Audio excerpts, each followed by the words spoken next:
이제 시편이 거의 마무리되어 갑니다. 150편까지 있는데 오늘은 148편입니다. 마지막 시편들은 하나님을 찬양하라, 할렐루야라는 말들이 많이 반복되어 사용하고 있습니다. 그만큼 하나님을 찬양하는 삶이 우리에게 중요하다는 것을 우리에게 알려주고 있는데요. 오늘은 사람뿐만 아니라 온 우주 만물에 존재하는 모든 것들을 열거하면서 그 모든 것이 하나님을 찬양하고 있다라는 것을 가르쳐주고 있습니다.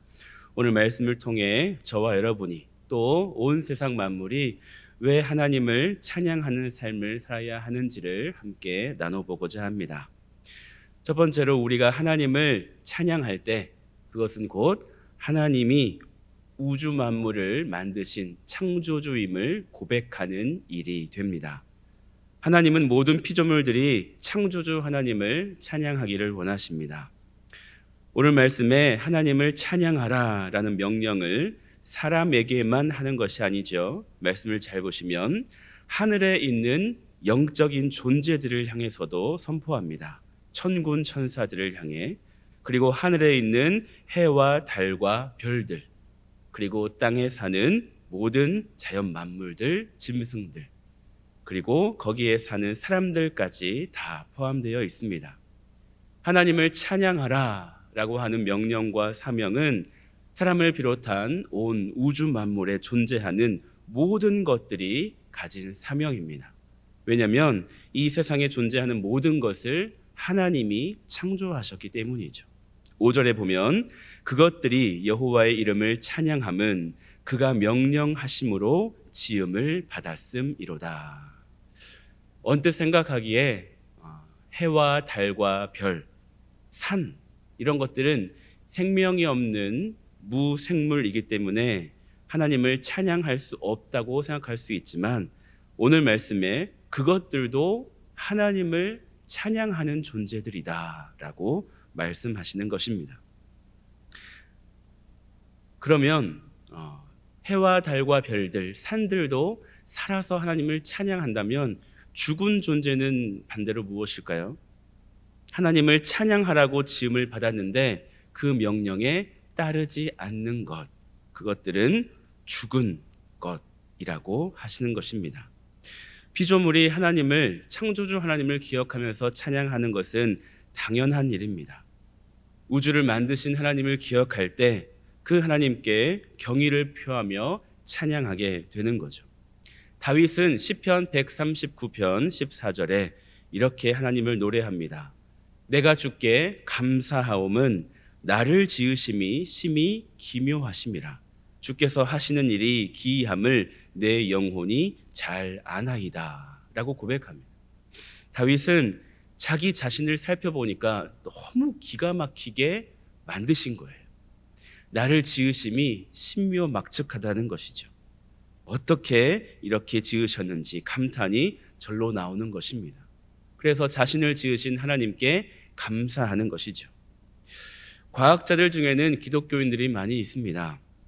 어떻게 보면 과학과 신앙은 상반되는 것 같이 보이지만 사실은 그렇지 않죠. 오히려 우주를 연구하고 인간의 몸을 연구하고 자연을 연구하다 보면 사람의 이성과 지혜로 설명할 수 없는 것들이 많은 것을 보면서 이 세상을 창조하신 하나님을 깨닫게 되는 것입니다.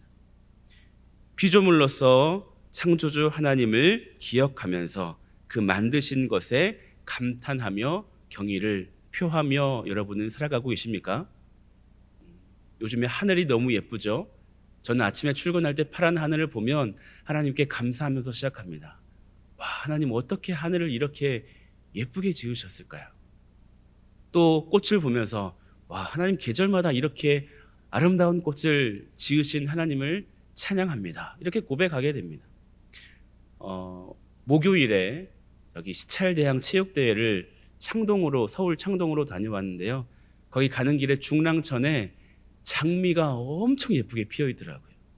서울에 장미 축제를 하거든요. 몇 킬로미터 되는 구간에 형형색색의 장미들이 밑에도 있고 도로가에 다 가득한 것을 보면서 와, 하나님 어떻게 이렇게 예쁘게 꽃을 만드셨을까요? 이렇게 자연 만물을 보면 하나님의 솜씨를 찬양할 수밖에 없는 것 같습니다. 여러분 무감각하지 않으시죠? 네, 오늘도 나를 보면서, 거울 속에 비친 나를 보면서, 또 나와 함께하는 옆에 있는 사람들을 보면서, 온 우주 만물을 보면서 이것들을 지으신 하나님 놀랍습니다. 어떻게 이렇게 아름다운 색깔로 아름다운 모습으로 지으셨나요? 이렇게 오늘도 하나님을 찬양하며 감탄하시는 하루 되시기를 바랍니다. 더구나 감사할 것은 하나님이 이 피조물들을 지어놓고 끝나는 것이 아니라 지금도 만물을 다스리고 있다는 것에 감사하며 찬양하게 됩니다. 오늘 8절 말씀을 보면 불과 우박과 눈과 안개와 그의 말씀을 따르는 광풍도 하나님을 찬양하라, 이렇게 말합니다. 광풍이라는 것은 한자어로 보면 미친 바람이란 뜻이죠. 그야말로 누구의 통제와 간섭도 받지 않는 것 같은 갑자기 불어닥치는 거센 바람입니다. 이 광풍을 누구도 통제하지 못하는 것 같습니다. 그런데 오늘 말씀엔 그 광풍에 대해서 말씀하시기를 그의 말씀을 따르는 광풍이라고 표현하고 있습니다. 그러므로 광풍마저도 하나님의 명령에 의하여 창조되고 그 말씀에 의하여 다스려지고 있다는 것을 고백하는 것입니다. 하나님의 모든 창조물은 지금도 하나님의 손 안에서, 하나님의 주권 가운데서 운영되고 있는 것을 보며 하나님을 찬양할 수 있는 것입니다. 우리 삶에 불어닥치는 광풍도 그런 것 같습니다.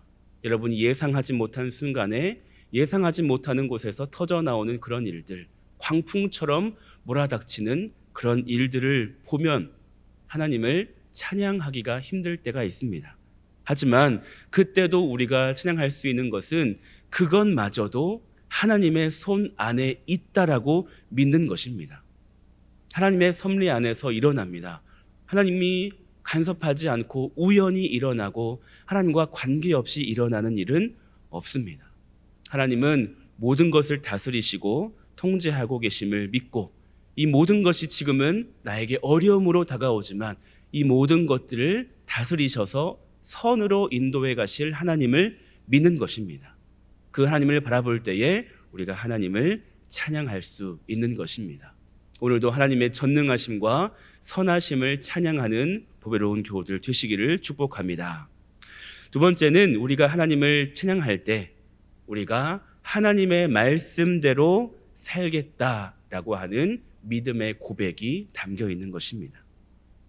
6절에 보면 그가 또 그것들을 영원히 세우시고 패하지 못할 명령을 정하셨도다 라고 말씀합니다. 하나님은 모든 만물을 지으실 때 패하지 못할 명령, 각자에게 주어진 사명을 주셨습니다. 해와 달과 별이 오늘도 뜨고 지고 저렇게 움직이고 있는 것은 임의로 우연히 움직이는 것이 아니라 정확한 하나님의 법칙에 의해서 움직여지고 있는 것입니다. 이 자연 만물은 그 영원한 하나님의 명령을 지킴으로써 하나님을 찬양하는 삶을 살고 있는 거죠. 그러면 우리 사람들은 어떨까요? 전도서 12장 1절에 보면 너는 청년의 때에 너의 창조주를 기억하라 라고 말씀합니다. 창조주를 기억한다는 것은 무엇입니까? 바로 누가 너를 지었는지를 기억하라. 너를 만드신 하나님의 목적을 기억하라 라는 것입니다. 사람들의 삶의 목적은 자신에게 있는 것이 아닙니다. 자신을 위해 살지 않습니다. 다른 사람을 위해서도 살지 않습니다. 우리는 하나님을 목적으로, 우리의 삶의 목적으로 두고 살아가는 것입니다. 하나님께서 지으신 그 목적대로 살아갈 때 그것이 창조주 하나님을 진정으로 찬양하는 삶이 된다는 것입니다. 찬양하는 삶은 단순히 목소리로 찬양하고 예배로만 찬양하는 것을 의미하지 않습니다. 만드신 그 목적과 방법대로 살아가는 것이 곧 찬양의 삶이라는 것입니다. 아모스 5장 23절에 보면 이런 말씀이 있습니다. 내 노래 소리를 내 앞에서 그칠지어다. 내 비파 소리도 내가 듣지 아니하리라. 오직 정의를 물같이 공의를 마르지 않는 강같이 흐르게 할지어다 라고 하는 말씀이 있습니다.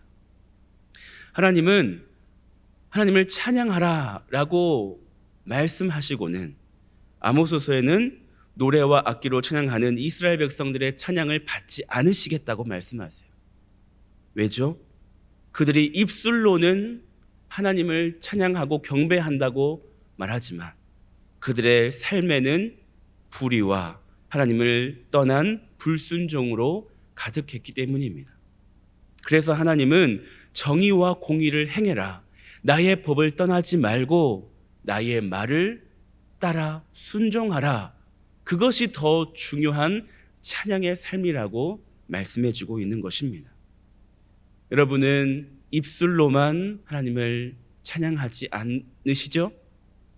여러분의 삶으로 여러분이 창조된 목적에 따라 살아가는 진정한 찬양의 삶을 사시기를 축복합니다. 오늘도 하나님의 말씀의 법을 깨달아서 그 말씀대로 순종하며 지키며 살아가는 참된 찬양의 삶을 사시는 저와 여러분 되시기를 주님의 이름으로 축복합니다. 세 번째는 우리는 우리의 찬양을 엉뚱한 곳에 돌려서는 안 됩니다. 진정으로 찬양받기에 합당하신 유일한 분은 창조주 하나님이십니다.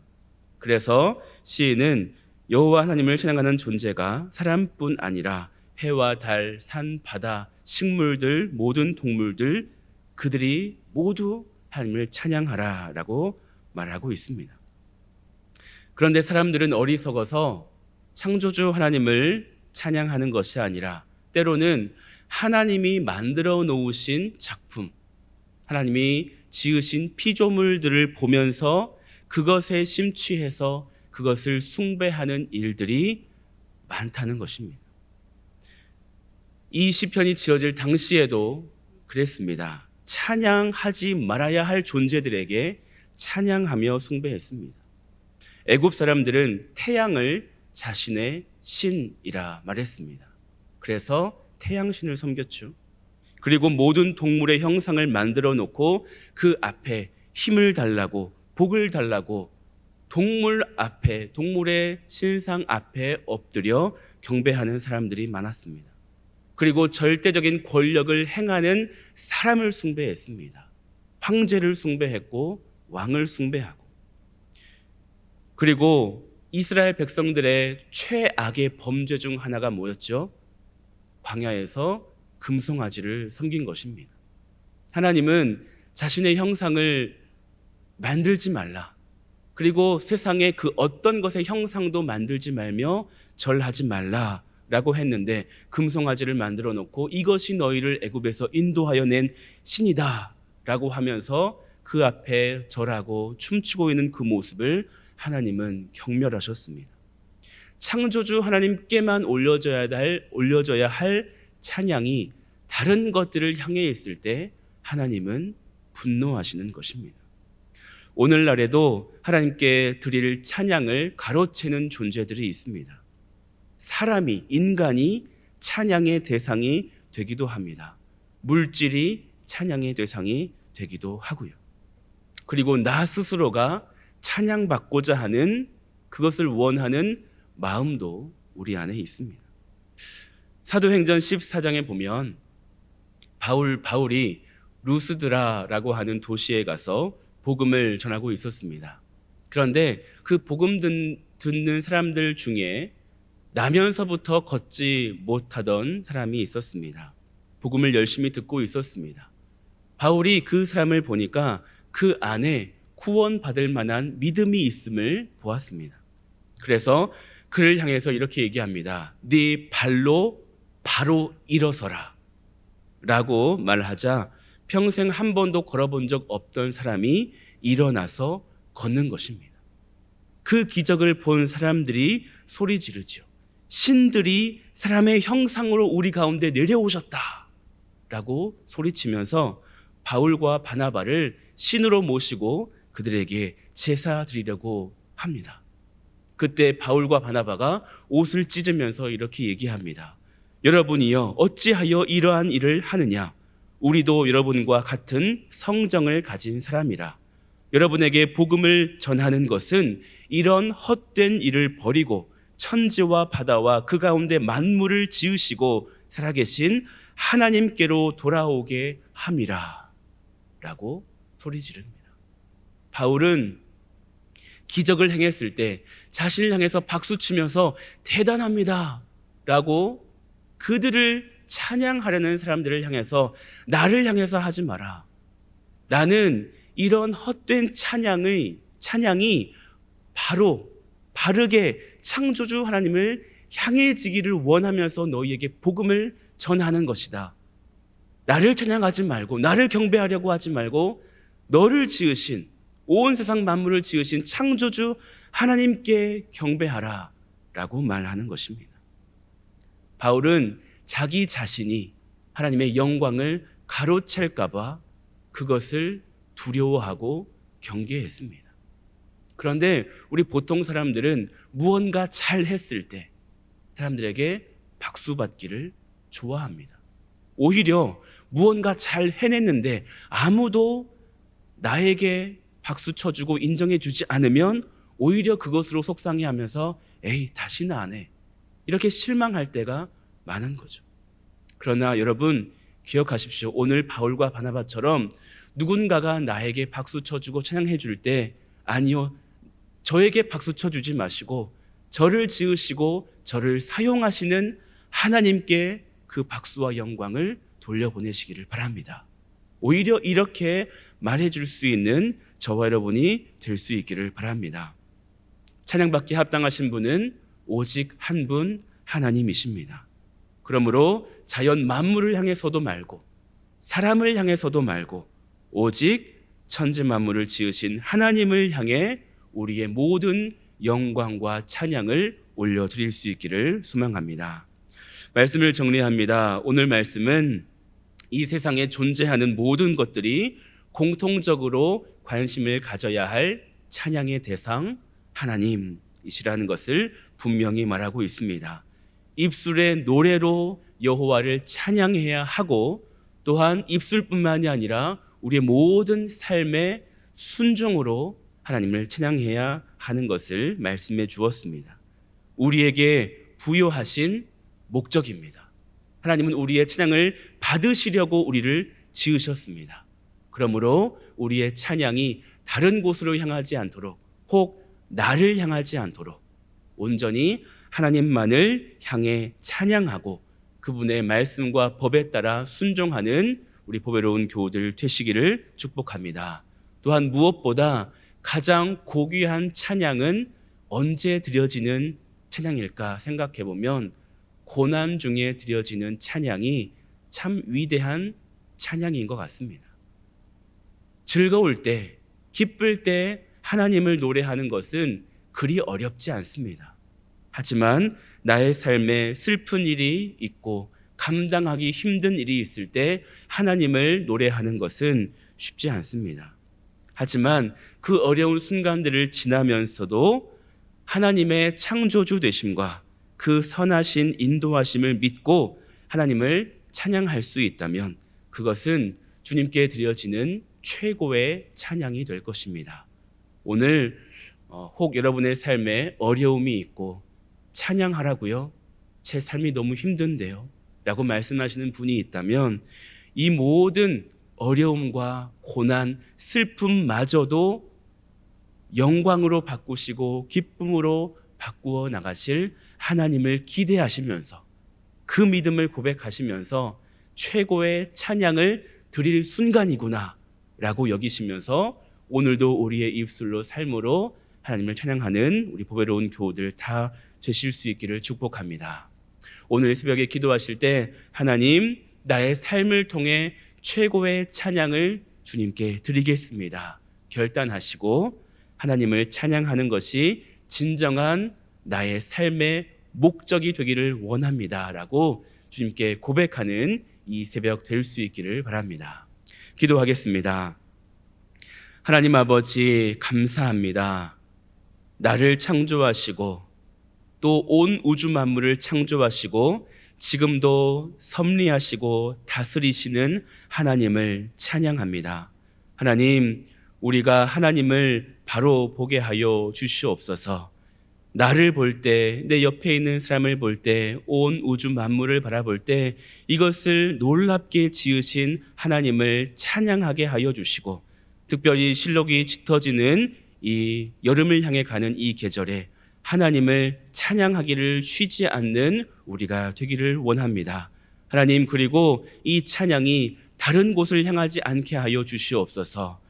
피조물들을 향해, 사람을 향해 이 찬양이 잘못 드려지지 않게 하여 주시고, 또 나 스스로 찬양받고자 원하지도 말게 하여 주시고, 우리의 모든 찬양과 영광은 유일하신 하나님 한 분께만 향할 수 있게 하여 주시옵소서.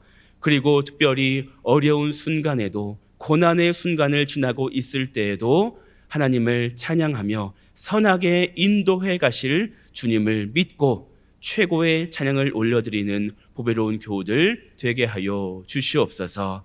하나님, 오늘도 하나님께 감사의 마음을 담아 예물 올려드리는 손길이 있습니다. 받으시고 놀라운 은혜로 함께하여 주시옵소서. 특별히 삶의 여러 가지 문제로 고난 가운데 있는 성도들 하나님 바라보며 믿음 고백하며 나아갈 때 주님 위로하여 주시고 새 힘 더하여 주시고, 이 어려움의 순간들이 역전되어서 하나님의 영광을 드러내는 복된 일로 변화되게 하여 주시옵소서. 그래서 이 어려움의 순간들이 오히려 창조주 하나님, 나와 함께 하시는 능력의 하나님, 전능의 하나님을 간증하는 것으로 바뀌어질 수 있도록 주님 오늘도 역사하여 주시옵소서. 오늘도 우리의 찬양과 영광을 받으실 예수 그리스도의 이름으로 기도하옵나이다. 아멘.